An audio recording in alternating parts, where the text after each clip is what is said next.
तो 2026 एक आपका बहुत ही अच्छा गोल्डन अपॉर्चुनिटी होने वाला है। ये एक ऐसी वैकेंसी है यहाँ पे आपके डिप्लोमा के स्टूडेंट तो एलिजिबल है ही है, जेई और एग्जीक्यूटिव दोनों ही पोजीशंस के लिए एग्जाम कराए गए। तो यहाँ पे सिविल के लिए इसमें बहुत ज्यादा वैकेंसीज आती है। हेलो इंजीनियर, स्वागत है सभी का इंजीनियर्स वाला में। तो एक बहुत ही इंपॉर्टेंट वीडियो आप लोगों के लिए लेकर आया है भाई। सबसे इंपॉर्टेंट चीज है कि 2025 जाने वाला है और दिसंबर चल रहा है। यहाँ पे कुछ ही दिन में यहाँ पे 2026 आपका लग जाएगा ना। कुछ लोग यहाँ पे 2025 में पास आउट हो गए, कुछ लोग जाके 2026 में भी पास आउट होंगे यहाँ पे, जैसे कि मई जून तक मोस्टली सारे एग्जाम्स हो जाते हैं। अब एक बहुत इंपॉर्टेंट फैक्टर आता है civil, electrical, mechanical, electronics engineering के लिए कि सर यहाँ पे कौन से जो पीएसयूज हैं जिनकी वैकेंसी आने वाली है। बहुत सारे स्टूडेंट को पता ही नहीं होता है कि भाई यहाँ पे ये वाली जो वैकेंसीज आएंगी इनका रिक्रूटमेंट भी होता है। तो इस वीडियो हम बात करेंगे डिप्लोमा और डिग्री दोनों ही यहाँ पे स्टूडेंट्स के लिए यहाँ पे, और चारों ही ब्रांचेस को कैडर करेंगे और आपको बताएंगे कि 2026 में कौन सी जो वैकेंसीज है आपके लिए आ सकती हैं। और यहाँ पे अदर स्टेट एलिजिबल होते साथ साथ में स्टेट जो गवर्नमेंट है, स्टेट गवर्नमेंट के लिए भी यहाँ पे बात करेंगे। अगर आप एमपी से हैं, यूपी से हैं, महाराष्ट्र से हैं, फिर इंडिया की किसी भी स्टेट से, तो आपकी स्टेट के बारे में भी आपको जानकारी देंगे। सर क्या कहते हैं? बिल्कुल सर। यहाँ पे बेटा अगर आप देख पा रहे हैं है ना, 2026 आप लोगों के लिए गोल्डन पीरियड हो सकता है, क्योंकि 2025 में जिस तरह सारे ऑर्गेनाइजेशंस ने अपने कमिटमेंट फुलफिल किए हैं, हम उम्मीद करेंगे कि 2026 में जो उनके कमिटमेंट है वो भी फुलफिल होंगे प्रॉपरली, और एक अच्छी खासी वैकेंसी इस बार देखने को मिल सकती है। क्योंकि अब इस बार सारी कंपनियां जितनी भी हैं आपकी, चाहे वो गवर्नमेंट हो चाहे वो पीएसयूस हो, वो सभी है ना अब अपने कमिटमेंट कहीं ना कहीं फुलफिल कर रहे हैं, और इसके लिए आपके लिए बहुत सारी भरमार वैकेंसी 2026 में आने की उम्मीदें हैं। तो सबसे पहले अगर आप डिग्री कर रहे हैं या फिर डिप्लोमा के स्टूडेंट हैं, तो आपको किस किस वैकेंसी पे कब कब फोकस करना है,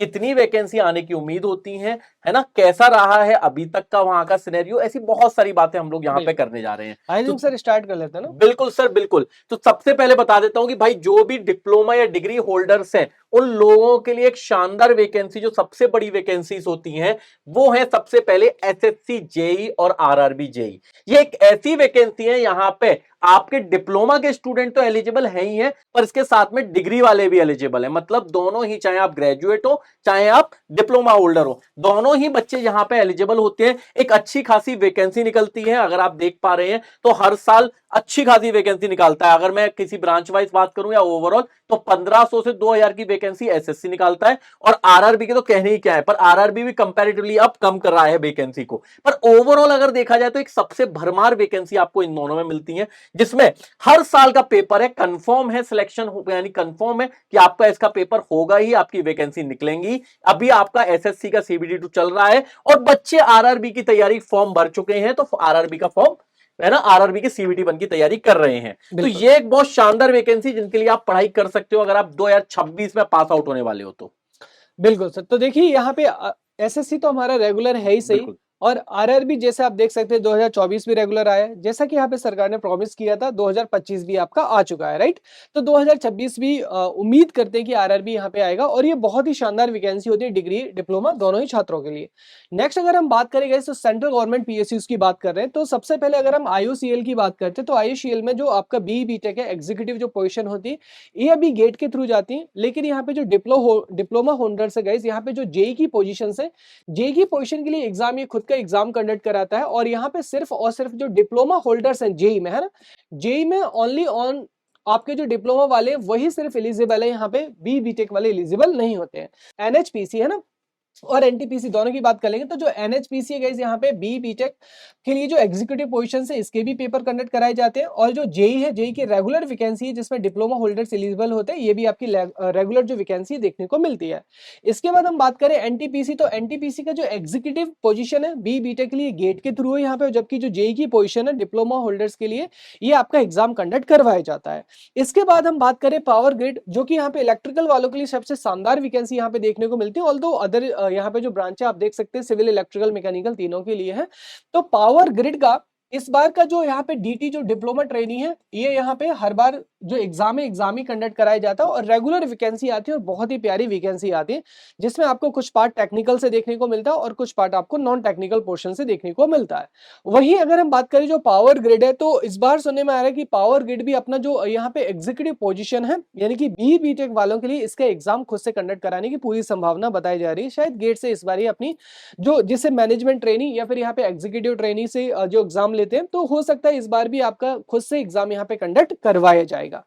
इसके बाद अगर हम बात करें यहाँ पे, तो यहाँ पे अदर जो हमारे एनटीपीसी हमने कवर कर लिया, बीएचईएल का भी रिसेंटली आपने देखा यहाँ पे जेई और एग्जीक्यूटिव दोनों ही पोजीशंस के लिए एग्जाम कराए गए थे, यानी कि गेट के थ्रू नहीं होता।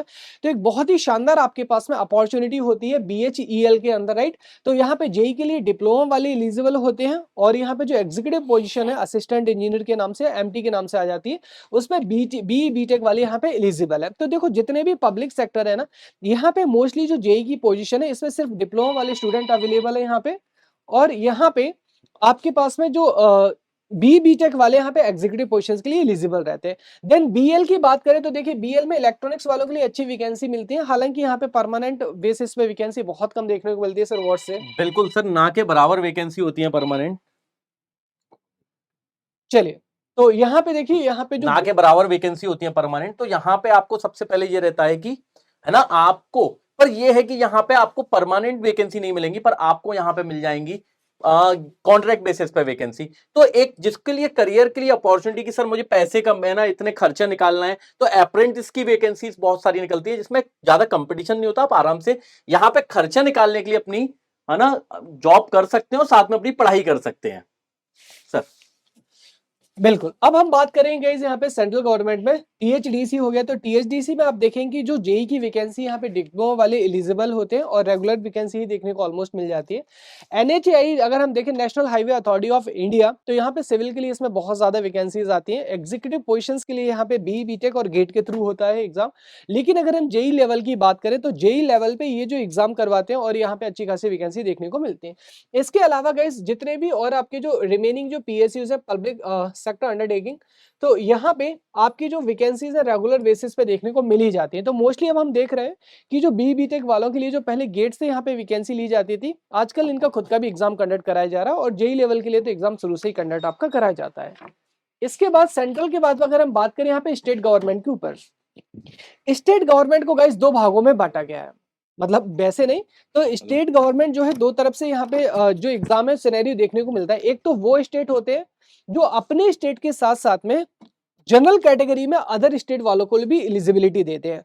दूसरे वो स्टेट्स होते हैं जो सिर्फ अपने ही स्टेट, यानी कि जो उनका खुद का डोमिसाइल है वो होना बहुत जरूरी होता है। तो बात करते हैं यहाँ पे सबसे पहले, जैसे मध्य प्रदेश में तो दो भाग है, एक आपका ट्रांसमिशन डिस्ट्रीब्यूशन और दूसरा हमारे पास में जनरेशन। तो एमपी पीजीसीएल हो चाहे एमपी केवीसीएल हो, आपका यहाँ पे ट्रांसमिशन और डिस्ट्रीब्यूशन, यहाँ पे ऑफकोर्स एमपी वाले तो एलिजिबल होंगे ही होंगे, लेकिन यहाँ पे जो अदर जो स्टूडेंट है, राइट, जैसे कि आप किसी और स्टेट से, तो आप जनरल कैटेगरी में आप यहाँ पे अप्लाई कर सकते हैं, कोई इश्यू वाली बात नहीं होती है। सबसे अच्छी चीज ये है कि यहाँ पे जो जेई होता है गाइस, यहाँ पे जेई में आपका बीटेक और डिप्लोमा दोनों ही एलिजिबल होते हैं ना, बीटेक और डिप्लोमा गाइस यहाँ पे दोनों ही एलिजिबल होते हैं, किसके लिए, जेई के लिए। और हम बात करें यहाँ पे एई के लिए, तो एई के लिए अगर आप देखेंगे तो यहाँ पे सिर्फ और सिर्फ आपके लिए जो बीटेक है वो एलिजिबल होते हैं।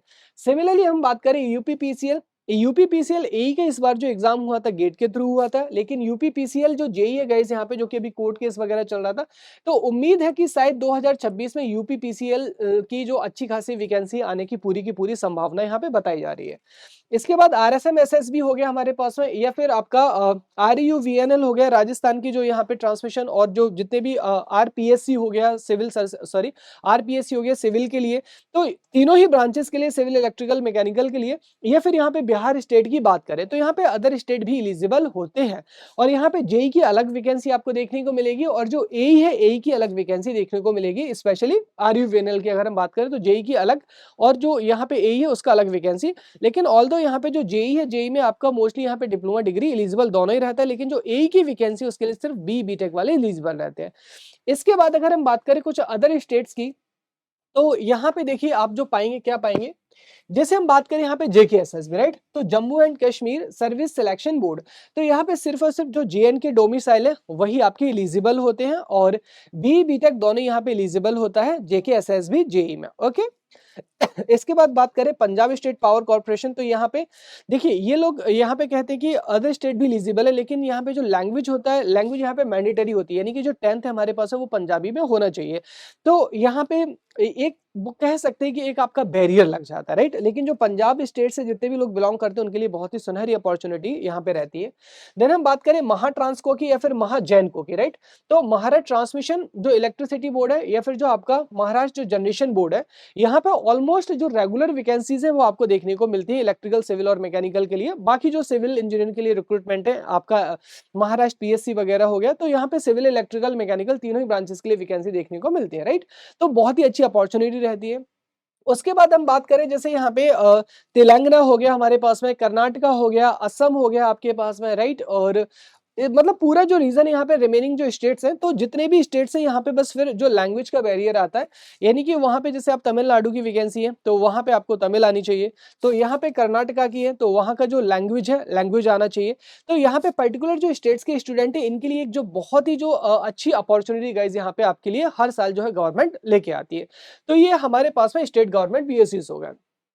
इसके अलावा भी देखिए बहुत और सारे स्टेट है हमारे पास जहां पे रेगुलर वैकेंसीज पे सिविल, इलेक्ट्रिकल और मैकेनिकल की जो वैकेंसीज है, वैकेंसीज आपको देखने के लिए मिल जाती है दोस्तों। तो 2026 एक आपका बहुत ही अच्छा गोल्डन अपॉर्चुनिटी होने वाला है, इसे इस तरीके से गवाइएगा मत। तो अपनी जो प्रिपरेशन है, अपनी प्रिपरेशन अभी से स्टार्ट कर दीजिएगा, और आप कॉलेज गोइंग है तब भी और आप पास आउट हो चुके हैं तब भी। इसके अलावा अगर आपको कोई भी डाउट रहता है, आप सिंपल अभिनेश सर पीडब्ल्यू या फिर लॉरेंस सर पीडब्ल्यू यहाँ पे कनेक्ट हो सकते हैं, यहाँ पे अपने कलीग से बात कर सकते हैं, हम लोगों से बात कर सकते हैं, और जो भी डाउट्स है, जो भी डाउट्स आप यहाँ पे आते हैं तो आप उसको डिस्कस कर सकते हैं दोस्तों। इसके अलावा मैं आपको बताऊंगा, अगर आप कॉलेज गोइंग स्टूडेंट हैं तो आपके लिए जो कर्तव्य बैच है वो बेस्ट होता है, क्योंकि 2 साल के लिए रहता है। और आप पास आउट अगर स्टूडेंट हैं तो आपके लिए जो अशोका जो बैच है वो बेस्ट होता है, क्योंकि उसमें ऑल इंडिया लेवल पे और स्टेट लेवल पे ऑल एजीई एग्जाम को कैटर कर लिया जाता है। सर क्या कहेंगे? बिल्कुल, तो यहाँ पे आप लोग है ना, कोई भी अगर आपको डाउट है तो आप है ना कमेंट बॉक्स में, हमारा कमेंट बॉक्स ओपन है, वहां पे अपने डाउट पूछ सकते हैं। जितनी भी वैकेंसीज हैं, एक अच्छी वैकेंसी है, आप पढ़ेंगे तो अच्छे से तैयारी करेंगे तो बहुत आसान है निकालना। अगर नहीं पढ़ेंगे तो दुनिया की सारी चीजें टफ है, तो वो चीज आपको रखनी है सोच के। पर पढ़ाई करें, अगर 100% अपना दें तो ऐसा कुछ नहीं है जो कि दूसरी दुनिया के लोग निकाल रहे हैं, वो इसी दुनिया के हैं, अच्छे से मेहनत कर रहे हैं और पढ़ रहे हैं। तो आपको वही चीज रखनी है अपनी पढ़ाई के लिए, और इस तरह से आपको सिलेक्शन पे चांस बनाने हैं अपने। Okay guys, so thank you so much and all the best.